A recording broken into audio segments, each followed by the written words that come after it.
वक्त असां मौजूद आहियूं अमनाबाद में, जिते हिकु नंढड़ी सभा 4.5 साल जी जेका बिल्कुलु सिहतमंद आहे, पर उहा ॻाल्हाए कोन थी सघे।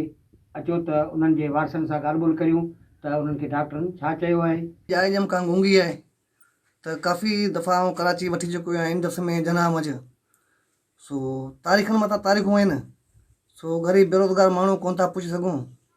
ऐं इंडिया में इलाजु ॿाहिरि हिन जो इलाजु आहे, उते तो असां वटि पैसो कोन्हे जो हिनखे वठी वञूं उते इलाजु करायूं। 40 लख रुपया ख़र्चु आहे त कराची में इलाही पंधु कयमि, जना वियसि, इंदस वियसि, बेरोज़गार माण्हू सो कोन था पुॼी सघूं ख़र्चे खे। सो हली हली बेज़ार थी आहियूं। ॻाल्हाए कोन थी, वीचारी ॿुधे कोन थी, वॾे ऑपरेशन ते थी हुई। अच्छा, डॉक्टर छा था चवनि?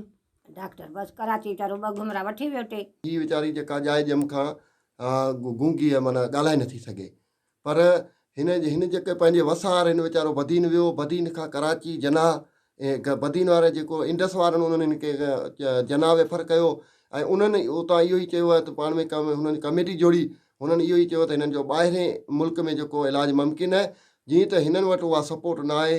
35 खां 40 लख हिननि जो ख़र्चु आहे जेको इलाज लाइ। बदीन खां इंडस अस्पताल कराची ऐं कराची खां जना अस्पताल जे डॉक्टरनि पारां जेको बोर्ड बि जोड़ियो आहे, उन बोर्ड पारां जेको आहे इहो वाज़े कयो आहे, हिननि खे ॿुधायो आहे त हिन जो इलाजु मुमकिन आहे, पर उहो ॿाहिरें मुल्क मां मुमकिन आहे। हिन जो ऑपरेशन थींदो जंहिं बैदि बिल्कुलु ई जेको आहे ॻाल्हाए सघे थी ही।